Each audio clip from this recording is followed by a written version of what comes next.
Okay,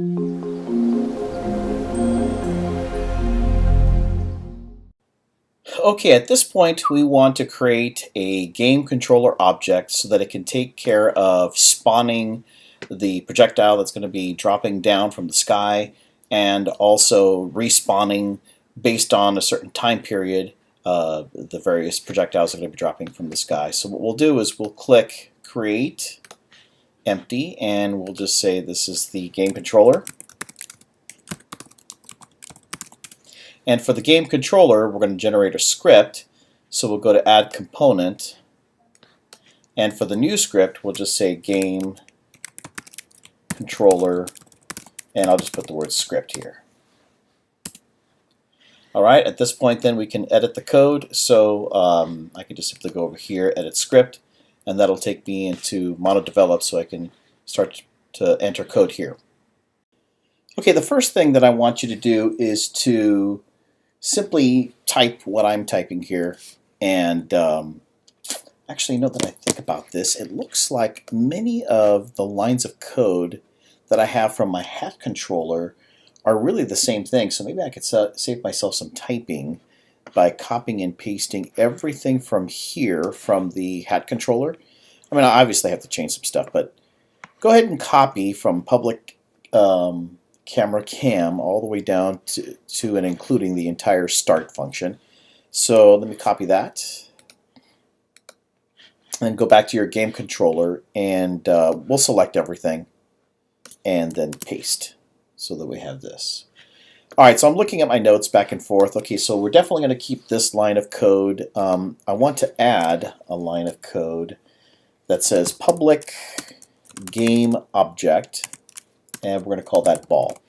And the idea is that back over here, when I select the game controller, I want to be able to drag an item into the ball.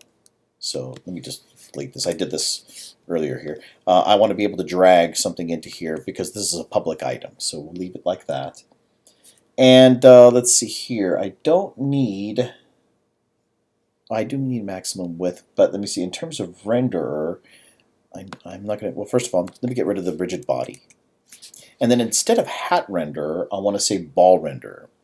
But if I have hat renderer here, I also have it here, I have it other places. So instead of just renaming it here, let's rename it everywhere. And so what I'll do is I'll right-click, Refactor Rename. So what this does is, as I start typing, everywhere else where there's a hat renderer, that's going to change as I start typing. So we'll just type in ball renderer. Perfect. And as you can see, it changed everywhere else where there was hat renderer. Okay, I'm going to keep this max width, and now we are in our start function. I don't have a rigid body, don't want to worry about that, so I'm going to get rid of this line of code. In fact, let me just go ahead and get rid of that entire line right there. That looks good. So we're going to say ball renderer. Okay, now here's where I need to make an adjustment, because let me go back over here. When I create a reference, when I create code, that code is referencing this game controller object, but it's not necessarily referring to the ball. That ball has to be dragged in and dropped over here. And so what I'm going to do is I'm going to change this code just a little bit. Instead of saying ball renderer is equal to get component renderer, I'm going to type in this ball dot get component renderer. So in other words, what I'm saying is, whatever the ball reference is, yeah, I want to get that ball's renderer. So let me show you what I'm talking about. If I go back over here, if you have a ball over here, let's go ahead and get rid of it. So you can just, all I did was create a prefabs folder, and that I dragged that ball into here. So now that's going to be part of my prefab. So I don't want to worry about that over here in the hierarchy. So let me just right click, delete. You want to have a prefabs folder with the bowling ball sprite. And you'll see that it has a sprite renderer. It is this thing that I am referring to, that I'm going to be referring to in terms of the ball renderer. Okay, so it's this guy over here, the sprite renderer, that I'm going to be developing a reference to. All right, if cam equals null, yes, and then cam is equal to camera, yep, that's right, that's pretty good. Copy this code, upper corner, that's right, and that's going to be screen width. And screen height, that's good. In terms of the target width, yeah, I could still use that. That's fine. And then, oh, wait a minute here. It looks like I have ball width. I don't want that. I'm interested in the hat width. So what I'll do is I'll right-click, refactor, rename, and we'll say that that's going to be ball width. So by changing it here, since I refactor it, it's going to change it everywhere else. Okay, so that is going to be assigned ball renderer.bounds.extents.x. Yep, that's fine. And then the max width is going to be target width.x minus ball width divided by 2. Yep, everything's looking good. I like it.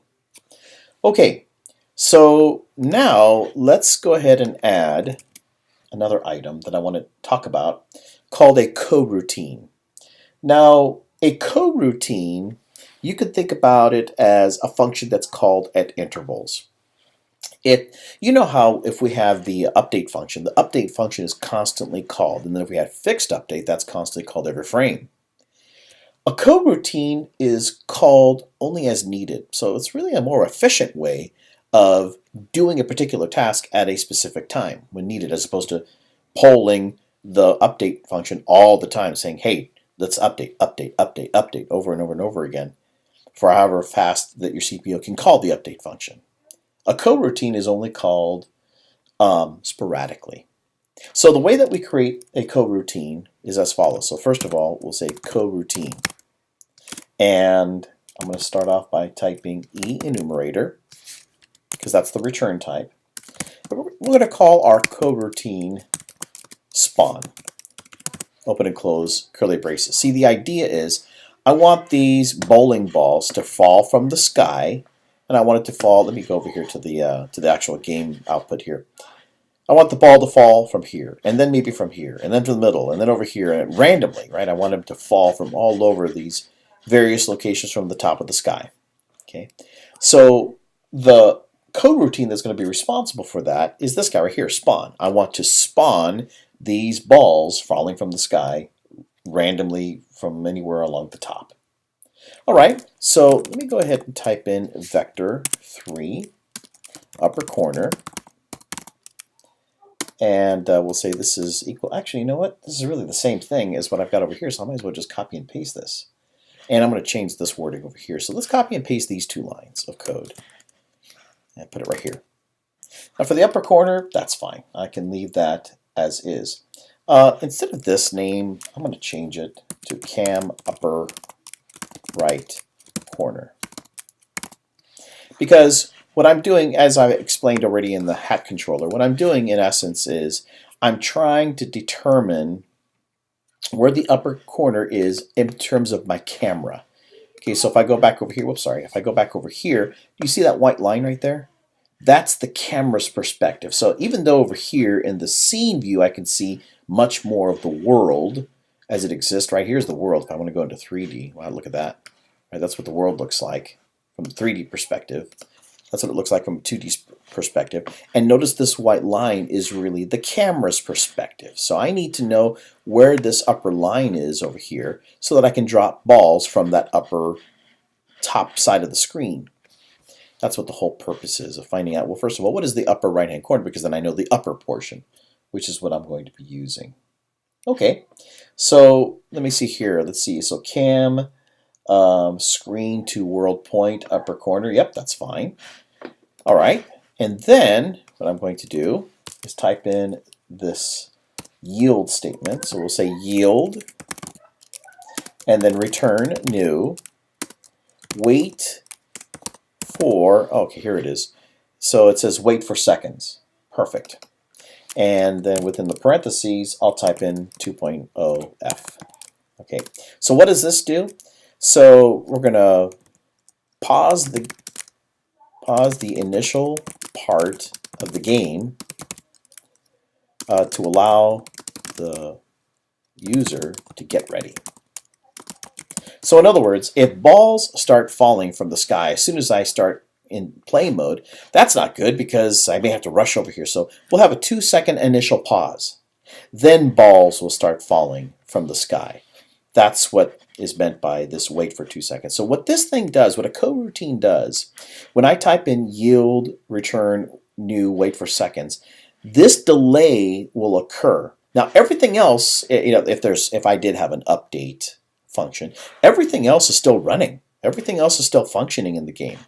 But this coroutine right here, this yield new, this yield result new wait for seconds 2 seconds is on hold just for this one section while everything else is running.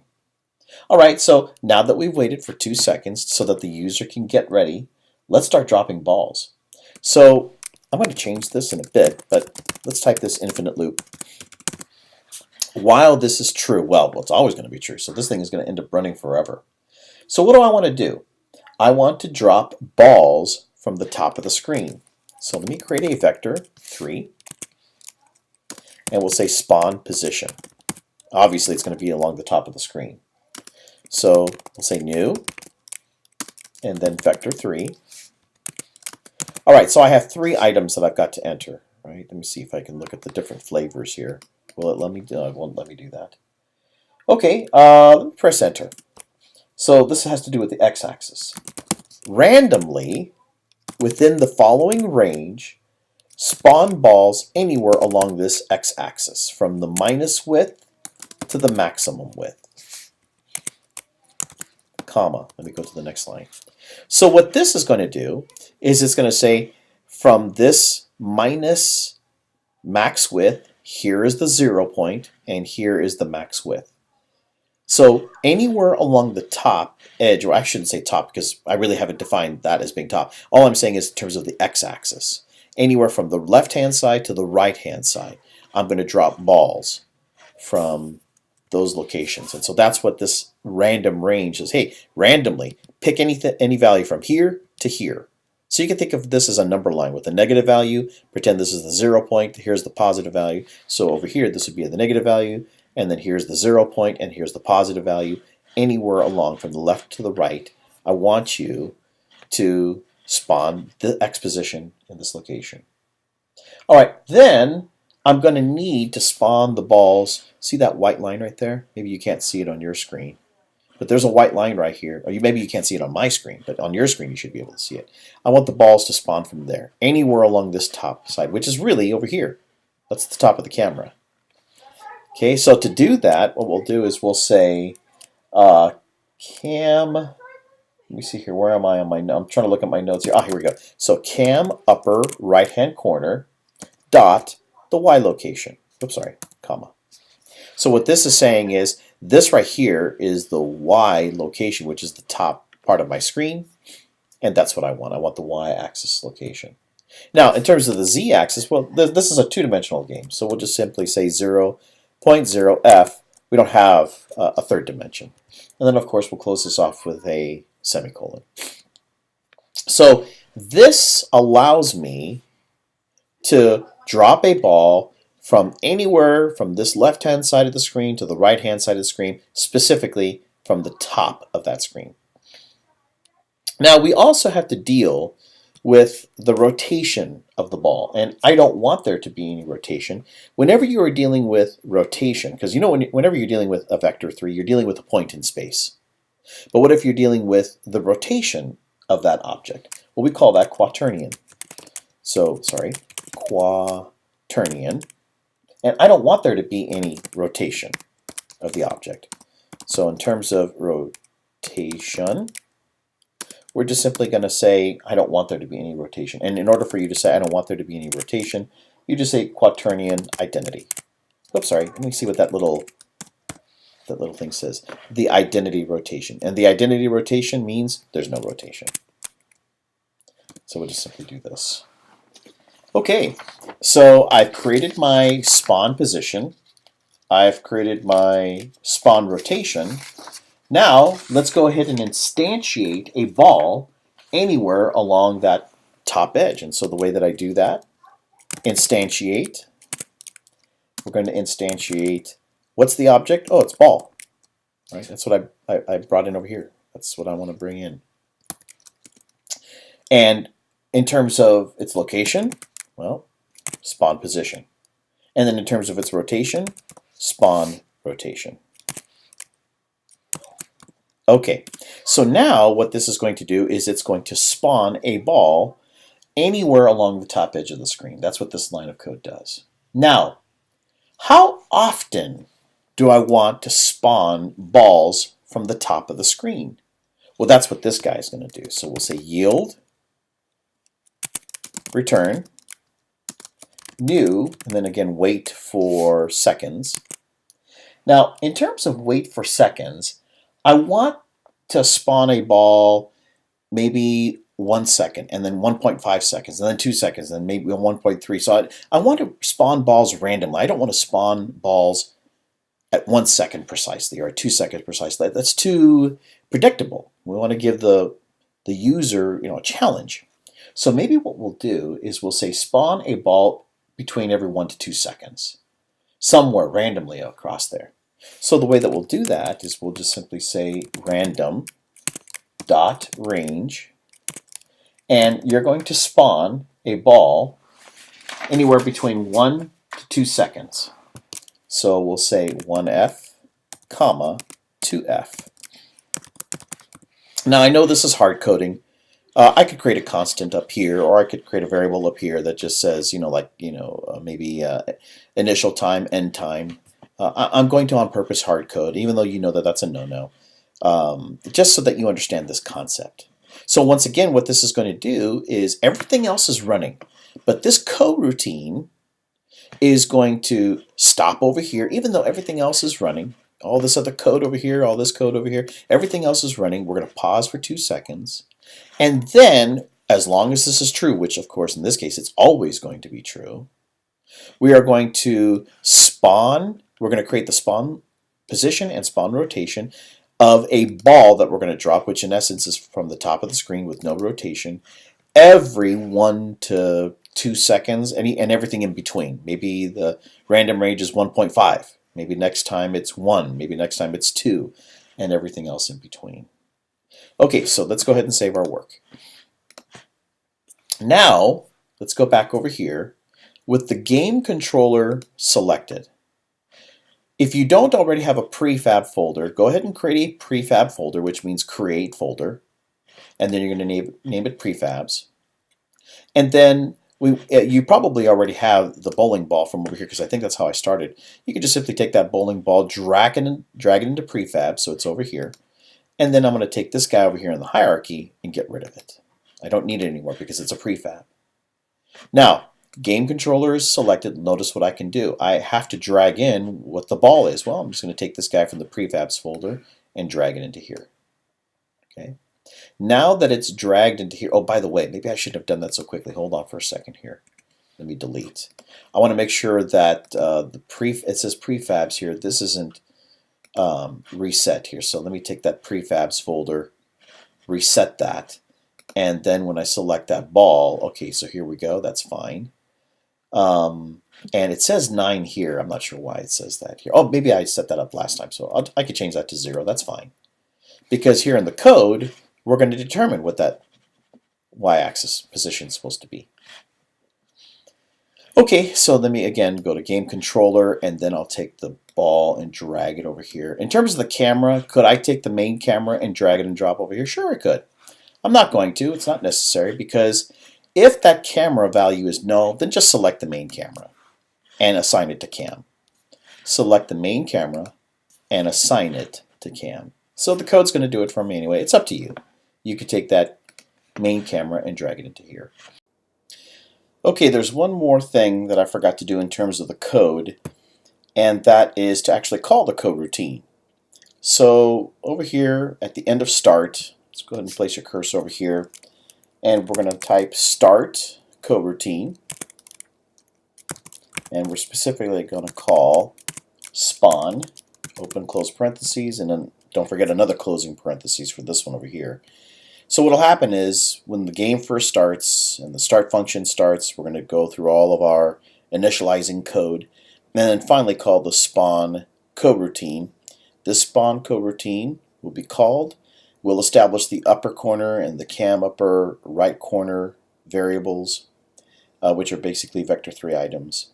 We're going to wait for 2 seconds, giving the user an opportunity to get ready to start the game. And then we're going to run this while loop indefinitely.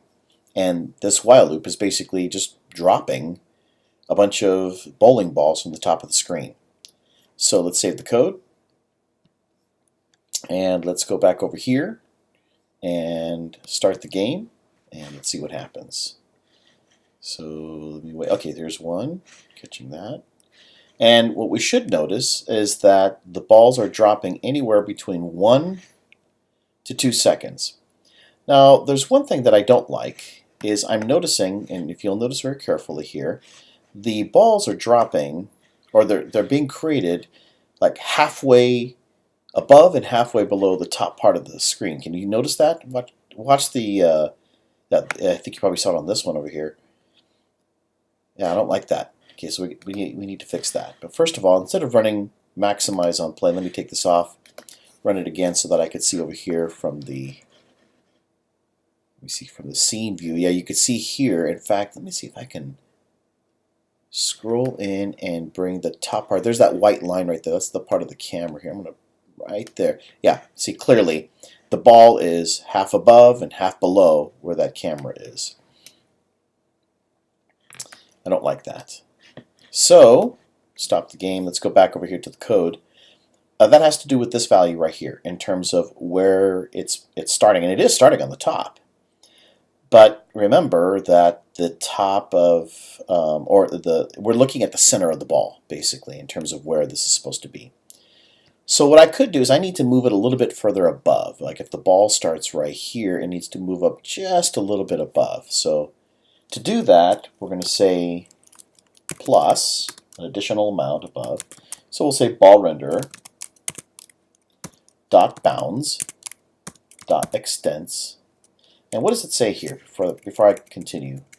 Bounds dot, and then for extents. The extents of the box, this is always half of the size. All right, so that's half of the size of the ball. So that's what I want. And then just give me the value. So that's going to be the magnitude. It returns the length of this vector. So I want half of whatever the ball is. All right, let's see what happens. Magnitude. And then this is going to be the Z portion. So let me go ahead and save. Go back over here, run the game. Let's see what happens. All right, so the ball is starting a little bit above that camera line, but let me just do what I did last time here. But clearly it's a little bit too high. I mean, it's starting like the entire ball is starting above, and then it looks like there's maybe like the diameter of the ball. Why is that? And I think the reason why that is, if I go back over here to sprites, and let's take a look at this ball. All right, so the pixels per unit is 50, and so I think, and we need to keep it that way because that's the perfect size to be able to fit into this hat. And so if I were to change that value, then that's going to have an effect on how it's going to appear on the screen. Instead of doing that, I think what I'll do is I'll just simply manipulate this. Let's try this value divided by 2. And let's see what that does. So I'm just manipulating the numbers. You would do the same thing on your code. Try to figure out what that appropriate value is. It should be just above this line now. Let's see here. Oh, perfect. Perfect. So again, I'm going to use the trick where I'm just moving this to the white line here, and the ball should start just above the white line, and it looks like it is. Perfect. Perfect. Okay. So now let me try to play the game. Catching, catching, catching. Nice. All right, let's have some fun. And stop the program. Let's go over here now. This bottom part of the code indicates how frequent the ball is going to spawn at the top of the screen. So I'm going to have some fun. From 0 to, let's say, 0.5, 0.5 seconds. Save the code. Go back over here, run, and let's see what happens. Okay, a little bit more. I like that. Notice over here the number of instantiations that are being created, because again, we're generating a spawn anywhere between 0 to 0.5 seconds. So that's kind of cool, right? Almost impossible here to catch everything. In fact, I think I noticed a little glitch right there. That's pretty cool. All right, stop this. Now, let's go back over here and let's get crazy. Let's try 0.01 just to see what happens. Save. Go back over here.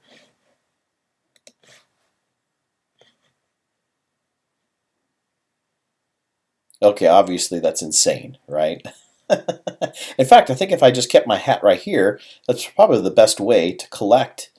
I'm barely moving this to the left and to the right just in case the balls get stuck on the rim of the brim of the hat, but I just barely move this thing. Probably the best way to collect as many of these balls as possible. All right, obviously you can see the number of instances that I'm creating here, and sometimes they're being destroyed. You can see by this scroll bar here, they're being destroyed at a certain rate. Either it's slower or faster. Anyway, just having too much fun here. Okay, so let's go ahead and restore order to the universe. Let's go back to between 1 to 2 seconds, or whatever you want. I am hard coding here. If you wanted to create a variable over here at the beginning of this spawn coroutine, you could, or if you wanted to make it private in terms of a class value, you could, and then type in those values. Again, I'm just typing in a hard code value here just so you can see this is where you're going to indicate the range that those balls are going to be spawning at the top of the screen. Before I go on, let me just type in some comments here to help you in terms of perhaps some notes that you want to take about coroutines. And I'm going to be basically looking at my notes over here about some things that I wanted to make sure to mention to you. So basically, a coroutine is like a function that has the ability to pause execution and return control to Unity, comma, but then to continue where it left off on the following frame. Let's see here. How about this comment? A coroutine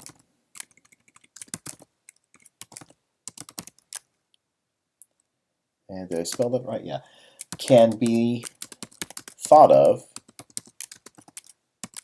as a function that is executed in intervals. Put another way, it is a special type of function used in Unity to stop the execution until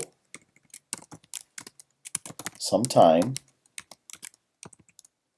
or certain condition is met, and continues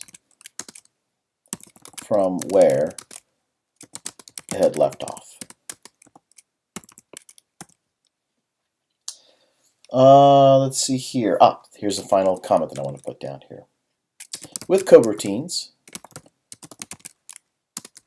you don't have to poll for values every frame. Okay, so I don't have, I have a start function, but I don't have an update function. And I did that on purpose to show you that I don't have to continually poll. That's what this idea of the update is constantly called. However fast your CPU is, it's constantly called. And I don't have to do that in order to spawn the bowling balls from the top of the screen. I can use this coroutine approach, which is basically, as I had mentioned before, kind of like a function that is executed at intervals and only when necessary, as opposed to updating. So for example, if the ball is falling, while it's falling, the update function would be called, and then finally the ball would either land on the hat or it would miss the hat, and update would continue to be called. Here, the ball is dropping, and everything else is executing in terms of this code and all the other code that may be executing. But in terms of this code routine, everything is on hold until there is the next time to go to the while statement after we waited about 1 to 2 seconds to spawn a new ball, and then we go from there. So that's the beauty of the code routine, is the ability to do something at a specific interval. And the way that you do that is you can use the wait for seconds, give it a certain amount of time. In this case, we're waiting to start the game. In this case, we're waiting to spawn a ball every 1 to 2 seconds, and anything in between. Okay, well, the problem with our game is that it continues forever. We play the game, and we can just simply go forever and ever and ever. So that's not good. We need this thing to stop. So why don't we do this? Why don't we make it so that the game goes on for 10 seconds, say for example, or for whatever number of seconds that the user wants.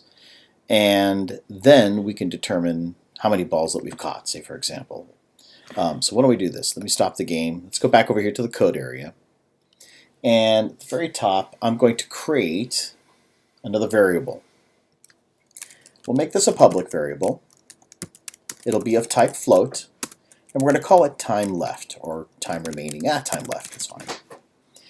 And what I want that value to be is some initial value. Let's say, for example, we're going to set it equal to 10, and then it keeps on decrementing for, in this case, 10 seconds.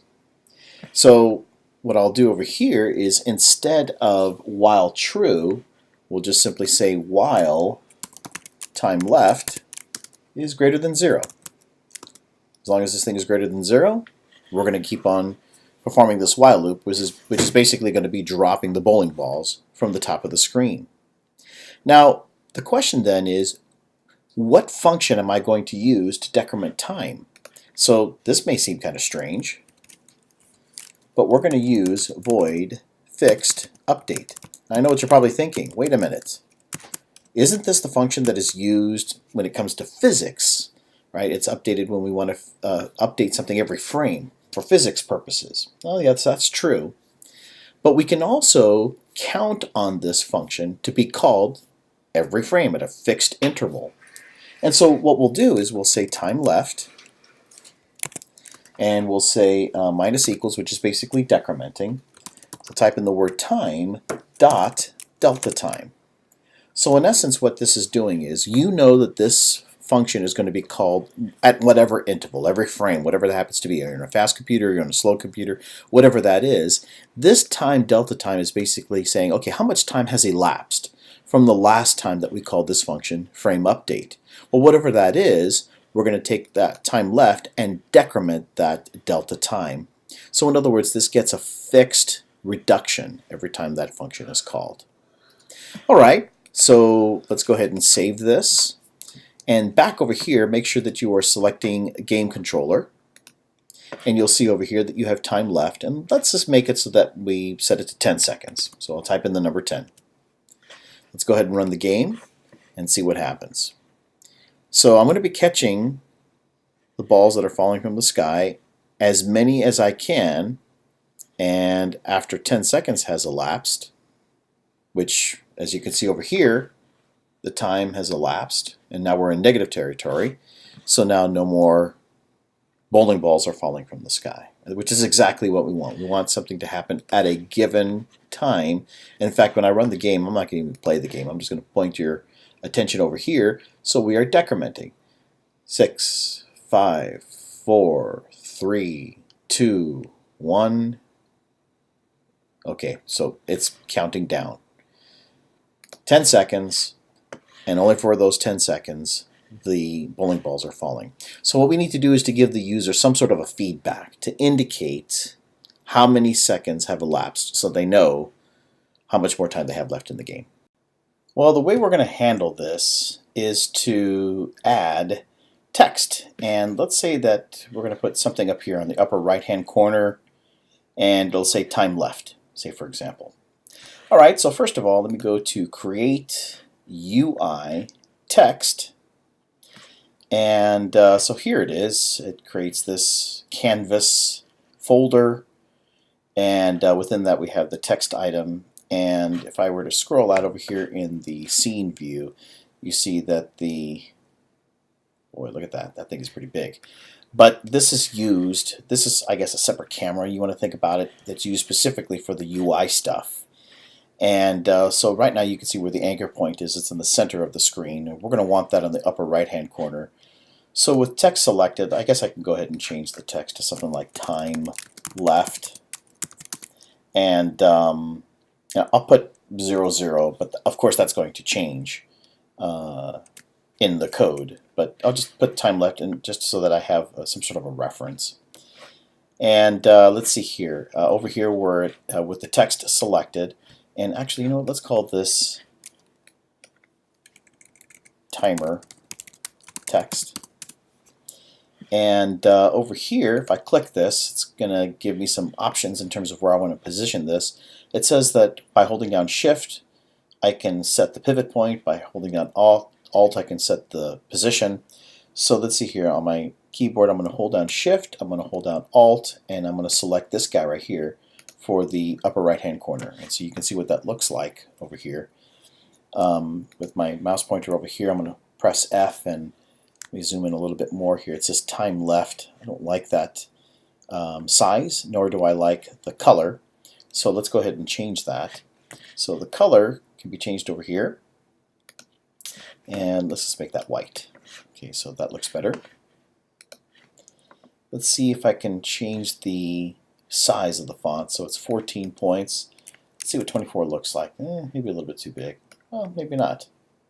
Yeah, I'll leave it at 24. 24 is fine. Looks good over there. I could also make it so that there's a little bit of breathing room. Let's play around with some of these different values. This one says position X. Let me see what that looks like here. So if I type in a number 1, okay, so it's going to move this way. If I type in a -5, okay, it's going to move a little bit to the left. And maybe I should bring that to 5. Oh, 5 positive moves it up. Okay, so let's see here. -5 brings it down a little bit. Well, it looks good. About a little bit more, so you can see what it looks like over here. This is the scene view. Of course, this is the game view. I think I'm going to bring it down a little bit more. How about -10? -10. I like that. Yeah, looks good. And of course, I can change the alignment from left to right. Where is it going to be centered within the actual text box or text item here. So yeah, I'll just leave that left aligned. That's fine. And center, that's fine. You can play around with these various properties to make sure that it is aligned, as you see over here. Okay, so let's go into the game controller, the script for this. And what we're going to do is we're going to create an additional public item over here so that I can drag and drop this timer text into it. That way the game controller text can see it, and so whatever this time left in seconds is, it'll be displayed over here as time left, and it'll start at 10, and then 9, and then 8, so forth and so on. And let's say that we only want to display the integer form of that. Okay, so let's go back over here into the game controller script, and after time left, we'll say public. Actually, what am I doing here? I cannot add a text item because I first of all have to include a different namespace or an additional namespace. So that's called Unity Engine .ui. And so by including this, now I can go ahead and add a text object. So I can say public text. There it is. Right? What does it say here? The default graphic to draw font data to the screen. Okay, so double click that guy. We'll just simply call this guy timer text. And it is this timer text that I need to add. So if I go back over here, well actually let me save the code first. Save. So if I go back over here to the game controller, you'll see that in a second, there it is, timer text. What I'm going to do eventually is I'm going to take this timer text and drag and drop it over here. But first, let me finish the code. At this point, we'll go to the fixed update function, press enter. You're going to type in timer text, which is the new text text object of type text. And specifically, we want to type in dot, and we are trying to affect the text property of our timer text. And what I want to do is I want to assign it, well, let's see here, what do I have over here? It looks like it says time left, colon. Well, that's exactly what I want to add over here, time left. By the way, was that L capitalized? Yes, it was. So let me capitalize time left, colon, and then I'll put a space bar here on purpose, and we're going to concatenate whatever time left is, but I don't want this to be 9.8, 9.7, 9.6, so forth and so on. I just want this to go from 10, 9, 8. I want to display the integer version of this float value. So what we'll do is we'll use mathf, which is basically a collection of all these different math tools, and the one that I'm interested in is round to int. Let's see what it has to say. Rounds f, a float, rounded to the nearest integer. That's exactly what I want. So what we'll do is we'll just simply say time left, right? The value that is established over here as it's decrementing. That's what I want to display, but I want to display this float value as an integer. Close parens, dot toString. Now, I think you can get away without the toString, but I'm kind of being a purist here. I want to make sure that I'm taking this, converting it to a string, and then concatenating that with an existing string and placing that on the text property of our timer. Okay, so let's see here. Let me go ahead and save. And let's go back over here to Unity. With the game controller selected, you see over here it says timer text. So what I'm going to do is I'm going to take this and drag and drop it into this location right here. So now that there is an association with the timer text in code and also here, let's see what happens when I play the game. So here it is, counting down. Perfect. Yep, counting down, looks good. Very good. So the good thing is that this thing is counting down from 10 all the way to 0, but now as you can see here, it continues to count down and displays negative values, and we don't want that. So let me stop playing the game and go back over here to code. Sorry about that. Here we go. And what I can do is I can just do a little trick here and say if time left is less than 0, open and close curly braces, then we'll just simply say time left is equal to 0. So in other words, we won't be displaying negative values. It'll just stop at the 0. Let's see what happens here. So let me save my work, go back over here, run the game, and let's see what happens. So 10, 9, 8, 7, good. Everything's looking good. Let's see what happens when we get to 1, 0, and it just continues to display 0. Perfect, and none of the balls are falling because we don't want them. We've assigned the code, that is, so that nothing falls after 0 seconds. Okay, looks good. I like it. Let me start the game one more time. I want you to notice something. Okay, so it says time left 0, 0, and then it changes to 10. So we don't want that. We want that to start off with time left and then 10, or whatever the user is going to establish over here.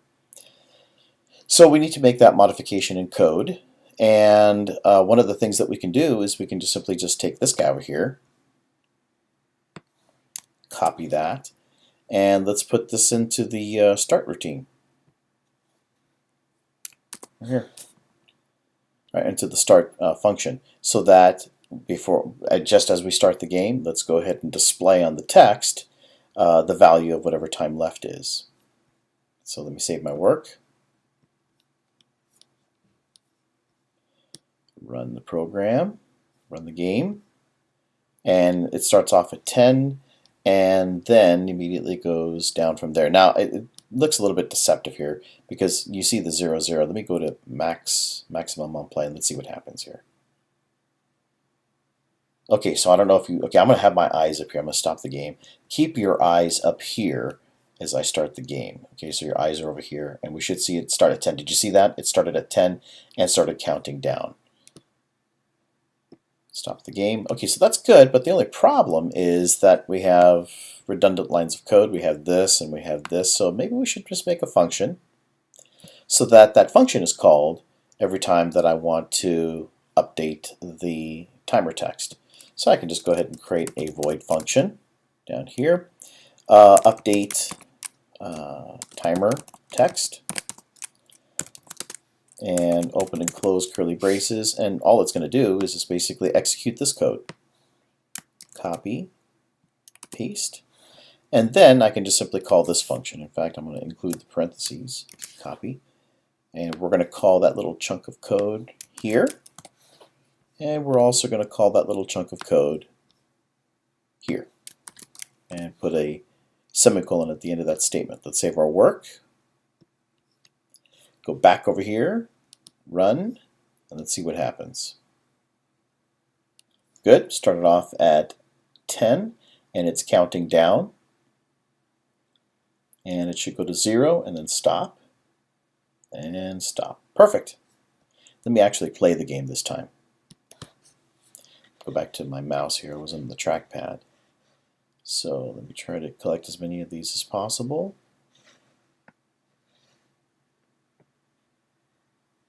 And time is 0. End of the game. Beautiful. Well, I suppose the next thing to do is to keep track of the score to determine how many of the balls that we have collected that are falling from the sky. And we can put another text item over here that says score, and it starts off at 0, and then it's going to increment from there.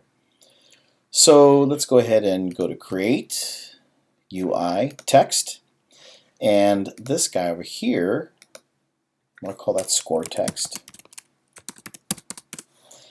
Or I could have gone over here also to type in score text as well. With score text selected, I'm going to put my mouse pointer over here and type the letter F, and so it looks like it's over here, the score text that is. And actually it's kind of hard to see right there because it's black font, so I need to select white font color. There we go. By the way, the timer text, what is that? It looks like it's 24 points, so I think I'll do the same thing over here. I'll make that 24 points, and let's change that to score colon space 0. Now I don't want that on the upper right hand corner, I want that on the upper left hand corner. So what I'll do is I'll click this guy over here. First of all, let me make sure that score text is selected. We'll select this guy. I'm going to hold down Shift and Alt, and I want this guy over here.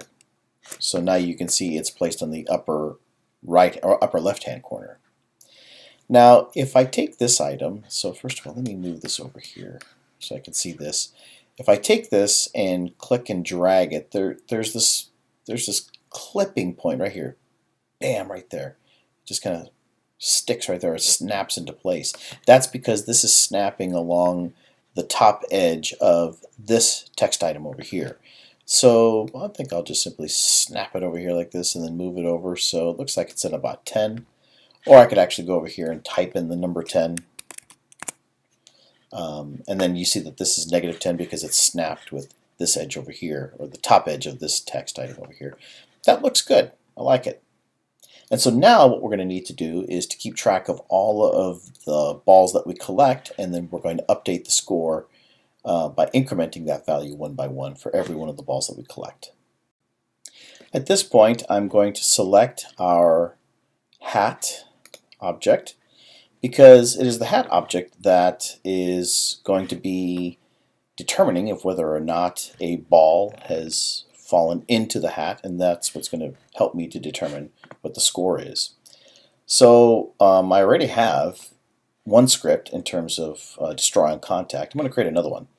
So we'll say add component, scripts, and let's see, actually let me add a component. I'm sorry. Yeah, that's right. I'm going to, no, wait a minute, what am I doing here? Sorry about that. That's right. Scroll down over here. We are going to add a new script Okay, here it is. That's what sorry about that. So the new script is, let's just call that score. Enter. And let's see here. Let me go ahead and click this gear so that I can go to edit script. Or I could have double clicked that as well. And that's going to take me over here into the score script area. Okay, at this point I want to refer to the score UI item. So over here I'm going to include the following namespace. We'll say Unity Engine .ui. So that way I can create a text object. So over here we'll create a public item, specifically a text reference, and we're going to call this guy score text. Let's also create another public item, but this would be a type integer, and we'll call that ball value. And ball value is, we're going to set that equal to 1, and that's just simply going to be what the value is of all of the balls that we capture in the hat. The next thing we'll do is we'll create a private variable called score so that we can keep track of the score based on the user's capturing of the various balls within the bowling balls within the hat. So let's start off with the score equal to 0, and I think what I'm going to do is to create a function, so I'll get rid of this guy here, called update score. And what update score does is to simply take that score text, which is what we created over here, so score text. Specifically, we're interested in the text property. And what we're going to do is we're going to take the score string, which is what we have over here, right? It says score colon with a space bar, so score colon with a space bar. And we're going to concatenate to that whatever the score is. Now, as you can see here, score is an integer. If I say dot to string, that will convert this to a string and concatenate that with the score colon space string. I don't think I have to use toString. I like using it because it explicitly indicates what I'm going to be doing. Alright, now I can go over here and say update score, which is this function call. So when we first start our program, we're going to set the score value to 0, which is going to set this to 0. Or it's not going to set it to 0. We want it to display score 0. So first I've got to make the score 0. Then when I call update score, it's going to display this string with a colon and concatenate whatever the score value is. Well, when I first start off, it's going to be 0. We'll convert that to a string, concatenate it, and then it's going to display score 0. So this is just the temporary text that I have in design view. Ultimately, this script is going to change that. Okay, so the next thing to consider is when should we change the score? Well, every time the hat captures one of the billiard balls, that's when we should change the score. Well, when does that happen? Well, when there's a collision, specifically an on trigger. Well, I shouldn't say a collision, when there's a trigger. If you'll recall over here, I think it was hat controller. No, it was destroy. Yeah, this is where it was. Destroy on contact. We had this on trigger enter 2D. And whenever there was a trigger, then we're going to destroy the object, which in this case is going to be the ball. We're going to do something similar. So in fact, I'm going to copy this and go back over here to score and enter, paste. Now I don't need an argument. On trigger, enter 2D. Yep, that's what I want. But what do I want to do when there is a trigger of the the bowling ball inside of the hat? Well, what I want to do is I'm going to take that score text. So score text, this guy right here. I'm going to change the text property so that it's going to display whatever the score is. And, well, actually, what am I doing here? All I have to do is just simply call update score. So, oh, I know what I'm doing. I'm looking at the wrong section of my notes. Sorry about that. What I'm going to do is I'm going to take the score and I'm going to increment it, specifically by whatever the ball value amount is. Now, if the value is only going to be 1, I could simply do this, right? Increment the score by 1. But perhaps you want to change the ball value to 2 points or 5 points or whatever it is that you want. So instead of hard coding a specific number, let's go ahead and let the user establish what the ball value is, and then score is going to increment by ball value. Once I've done that, then I can go ahead and call the update score function, which is basically going to concatenate the string score, concatenate that with whatever the current value of the score is. Alright, so let's go to File, Save, and we're going to go back over here to Unity. And so you see over here with the hat sprite selected, let me go all the way down over here, and it says ball value. And in this case, I will make that a value of 1. And then I need to indicate what the score text reference is. Well, that's going to be this guy right here, right? This over here, the score text. I'm going to take this, I'm going to drag it and drop it right into here. Okay, let's run the game and see what happens. So every time I capture one of these, you'll notice on the upper left-hand corner the score is going to increase. I'm going to miss one on purpose. It's still 3. I'm going to miss it. Okay, capture one, that's 4. Alright, so before the 10 seconds elapsed, I was able to catch 4. Now I'm really going to try to catch as many as I can. Okay, here, so let's see here. Try to catch as many of these as I can before the 10 seconds elapses. Okay, I was able to capture 5 on that one. I think the random value from 1 to 2 seconds, I kind of lost out on that. There was a lot more higher values here. Let's see if I can get a little bit lucky here in terms of capturing as many of these as possible. And nope, no. Okay, time left is 0. I was able to capture 5. Okay, that's fine. So you see how this works out. Every time that there is a trigger of the ball falling into the hat, our score is going to increment by 1. So before I continue, let me go ahead and save the project so I can save my work. Okay, the next thing to do would be to create a game over text and then also a restart button. So that way when the time left goes to 0, we can say game over, we'll be able to see what our score is. We want to display a restart button so that when we click the restart button, the game over text and the restart button disappear. This goes to 10 seconds, this goes to 0 in terms of the score, and we're starting the game all over again. So first of all, let's start off with the game over text. So what we'll do is go over here to create UI text, and let me go over here. Oh, I could just simply click and click again to create a new text item. And so let's see, what are we going to call this? We're going to call this game over text. Game over text. Now, in terms of what it's actually going to be displaying, well, first of all, I can't see it, so let's go ahead and make some adjustments here. First of all, I'm going to change the color.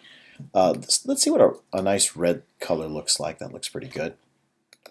And let me increase the font size. Let's see what 24 points looks like. Maybe a little bit bigger. How about 36? And okay, that's too big to be able to be accommodated within the size of the text. So if I just take this and open it up a little bit here, we can see what that text looks like. Let's see here. I think I'm going to want that on the center of the screen. So what I'll do is I'll just simply click this guy over here, and I'm going to want that in the center. So I'm going to hold down Shift, I'm going to hold down Alt so I can select the pivot in the position. Click here in the middle. That looks pretty good. And the reason why it looks like it's a little bit off is you'll see over here there's a little bit of space here because I opened this up a little bit right here.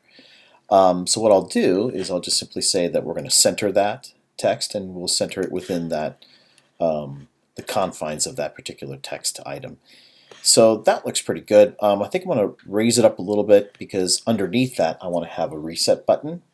So over here where it says position X, I'm going to place my mouse pointer right on top of that and then touch that and scroll to the left and scroll to the right. You see what that looks like here. So I'm just going to simply scroll to the right.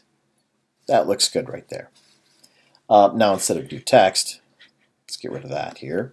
And we'll type in game over with an exclamation mark. Okay, so because I'm typing so much text here, it looks like it ran out of space here. Let's see here. It looks like, I want to see if I can find this one item so that if I spill over Okay, it says best fit wrap. Okay, horizontal overflow wrap. Let's see what happens if I select overflow. Ah, that's what I want. That way, if it does happen to have too many characters in this particular space, by changing this to overflow, it's guaranteed to display whatever the content is for that text item. Okay, so that looks pretty good. We'll keep that. And the next thing to do would be to include a button. So we'll go over here to Create, UI, and here is a button. All right, so there's what the button is. And once again, I want to make that so that it's centered. So I'll click on this guy over here, and I'm going to hold down the Shift button and the Alt button and click this guy. And there's my button. I like that. That looks good. And it's white with a black background. That's fine. Let's change that text though. So over here, you'll see all the various items. Let's see if we can find out where that text is for the text box, because it says button and we want to be able to change that text. So let's see here. What happens if I change this over here to restart? Enter. Okay, so that's the identification of this button, but it's not changing the actual text. So you'll notice over here where we see the restart button, I'm going to click on the little tiny triangle, and then you'll see that there is a child that belongs to the reset button. It's namely the text property that belongs to the restart button that we created. So when I select that, you'll see that it says the word button. Well, we're going to change that to restart. Enter. Actually, I'm going to press enter here. Just simply leave my cursor back up here. And so you see over here it says restart, which is perfect. That's exactly what we want the text property to represent, is the word restart. Now, of course, if I play the game, this is really inappropriate for me to play the game at this point because I'm displaying game over, I'm displaying the restart button, and I'm playing the game. So obviously I don't want that. I want this to be non-activated especially or as well as the restart button. So what I'll do is I'll select the game over text. We're going to deactivate that. I'll select the restart button and I'll deactivate that as well. And what we'll do is when we finish the game, that's when we want to reactivate those two items. At this point, let's select the restart button, and I'm going to create a script. So we'll say add component, scroll down to the bottom here, new script, and the name of this new script will be restart. Enter. And I'm going to click on the gear. Let's see, where is that? There it is. Scroll down and we'll say edit script. And that, of course, is going to take us into MonoDevelop. Okay, so the goal here is to redisplay the scene, the original scene, when we first started our game, so that, in essence, we're restarting the game. So one of the things I forgot to do, I did this really quickly here, the restart button was deactivated. I want you to go ahead and reactivate that. So we'll click restart, and let's go ahead and click the check box over here in the inspector so that we can bring the button back in, because we're going to want to test this after I type in the following code. So the first thing that we'll do is we're going to get rid of the sample code here, and let's go back over here to the top, and I want you to type in the following code for this following namespace here. We're going to say Unity Engine dot scene management. Let's type in the following public void restart game function, open and close curly braces. Before I go on, let's talk a little bit about this, why I used the word public. First of all, whenever you type in the name of a function, so let's call this function foo, say for example, by default, this is a private function. So if you want accessibility to a function within your class, you have to put the word public there, because by default, it's private. Now, I'm explicitly making this thing private, but I don't have to put that private keyword there. Just having a function like this makes this function foo private. So I'm deliberately, and I'll show you why, I am deliberately creating a function called restart game, and I'm putting the word public in front of it. Then everything else is the same. This is not going to return anything. Here's the name of the function. I've just included this Unity engine scene management so that I can type in the following code. Namely, we'll type in scene manager dot load scene parens scene manager, this guy right here, dot get active scene, open and close parens, dot build index. So what this line of code does basically is it gets the loaded scene, and we're simply going to be redisplaying it. We're going to restart it. So in other words, when I call this function as a result of the user clicking this button, we're basically going to be restarting the scene. Okay, so let's go ahead and save this code. So we'll say save. Let's go back over here to Unity, and now we've got some stuff to do. Well, first of all, let me have you select the restart button. If you haven't already activated it, go ahead and click this check mark to activate it, because I want the button present, because we're going to run the game and we're going to click the restart button to see if it in fact reloads the scene. Alright, with the restart button selected, you'll notice over here on the bottom you'll see where it says on click. So this is an event handler. So we can have all kinds of different event handlers. We can have it so that we can handle the clicking of the mouse, or how about maybe I click and then roll away, or I roll over, or I roll out, or I click and roll in. I mean, there's all kinds of different ways that I can activate or have a handler for the various ways that I can handle this particular button. And the default one is on click. So when the user clicks this button, something's going to happen. You'll notice over here that it says that the list is empty. So if I click this plus button, so this opens up an opportunity for me to take this restart button and I can drag it into this location right here. So that's what I'm going to do. I'm going to take the restart button, I'm going to drag it right here where it says no object or none object. And so now what I'm saying is, with this restart button, I want you to run, well, right now it says no function, but I know what function I want to run. I want to run this guy over here, the restart game function. So now that I've dragged that button over here, I can click on this drop down, and specifically I'm going to go to restart, which is the name of my button, right? That's the name of the button. So I'm going to go to restart, and then let's see if I can find that. Oh, check this out. That's the restart game function. That's the function that I created to basically reload the scene. So let me do that again. I click over here, go to restart, and here's that restart game function. So I'm going to click that. So in essence, what has happened is I'm saying on the clicking of this reset button, you are going to call this function called restart game. Alright, let's see what happens. So first of all, let me go back over here. I think I saved the code. Yes, I did. I saved it already. So let me go back over here. Let's start the game. And I'm just going to click on the restart button. So you see that every time I look over here where it says it's counting down, but every time I click the restart button, it restarts at 10. See that? And let's wait till the ball's falling and restart. And I'm going to wait till a ball falls down and restart. Okay, let me collect a couple of these because the score should increase. Right now the score is at 1, 2, 3. Okay, now let me restart. So the score goes to 0 and the counter at the top over here goes to 10. So let me do that again. Perfect. So the restart button works. Every time I click restart, we're basically going to reload the scene. We're going to start the game all over again. You have to include the scene management namespace. You have to include this function name. I mean, this really doesn't matter. That could be whatever.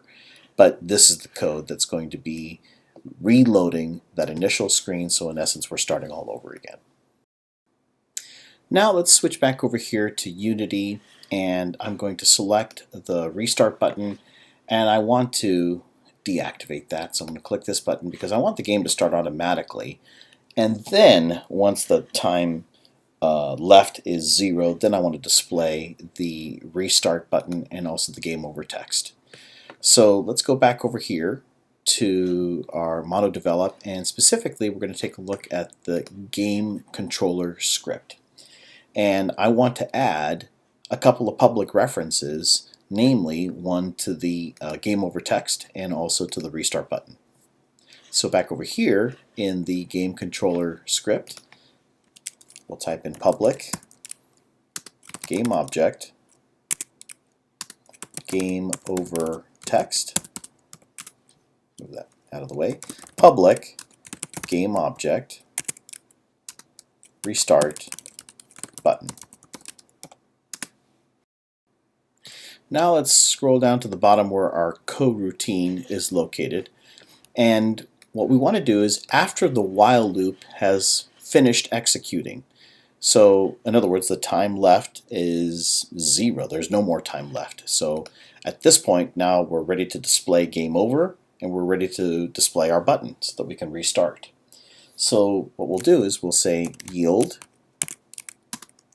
return new and wait for seconds, and we'll wait for 1 second because after the game is over we're just going to wait for 1 second, then we're going to go ahead and activate game over text, set active, set that to true, and now that we've displayed the game over text we will yield return new wait 4 seconds, again another second, and then we'll display the restart button. So say restart button, or yeah, restart button dot set active. We'll also set that to true. So in essence what we're doing is once the time has run out and the while loop is no longer repeating itself over and over and over again, that means the game is over. We'll just wait 1 more second, then we'll display game over text, and then we'll wait for another second, and then we'll display the reset button. So let's save our work. Let's go back over here to Unity, select the game controller, give it a second to update, and you'll see over here it says game over text and restart button. Well, the reason why it says that is because I've created a couple of public members, namely these 2 public members. Alright, so what I'll do is I need to drag in here the game over text, that's this guy right here. Drag that in there. And I also need to drag in the restart button. Well, that's this guy right here. Okay, so now a reference has been set for those 2. By the way, I haven't done this for a while. Let me go ahead and save my project. And let's run our program and let's see what happens. Okay, so our timer is counting down. I'm collecting as many of these falling bowling balls as I can. 1 second left. Okay, so it looks like this went to 0, but I don't see anything over here. The score works. Okay, let's see what I did wrong. Okay, well, one of the things that I'm noticing for the game controller is it says none for the game over text. So did I not drag and drop properly? Huh, okay, so let's see here, game over text. I'm going to take this guy and I'm going to drag it into here where it says game over text. Okay, there we go. And the button, yep, that's the restart button. Well, I think that's it. So let's see what happens. Let me go ahead and play. Okay, our timer is counting down. Bowling balls are falling down. The score is working. And let's see now. I got 2 seconds, 1 second. Okay, no time left. Okay, there's game over and there's restart. Okay, now order has been restored to the universe. Now let's see what happens when I click restart. So this should go to 0 and this should go back to 10. So let's see what happens. Yep, goes to 10. The score goes to 0. And then there's that initial delay, and then I'm going to go ahead and collect as many of these as I possibly can. And it looks like I was able to get 6. There's the game over, there's the restart. Time left, 0. Wonderful. Let's try it one more time. Restart, yep, that goes to 10 seconds. Score goes to 0, and once again, I'm just starting the game as many times as I want. Game over. Restart. Perfect. Okay, so you can change these values if you'd like. Maybe you don't want to delay a certain number of seconds before the game over text is activated. And again, maybe you don't want to delay when you want the restart button to display. That's up to you. You don't have to have these lines necessarily, but you do need to have these 2 lines right here, this one and this one because you want to set these two items active, the game over text and also the restart button. But in terms of the delay, that's up to you. I think that's it. So play around with this game. Try to increase the number of balls that are going to be falling down. Maybe you want to decrease the numbers like we played around with before over here. Maybe you don't want to have a 1 to 2 second delay. Maybe you don't want to have an initial delay. Play around with the code. Play around with the game to make it personalized and see if you can come up with even something better than what we've done here in this video lesson. So this is Professor Robert Solis. I hope this video lesson was helpful. Have a good day. See you next time.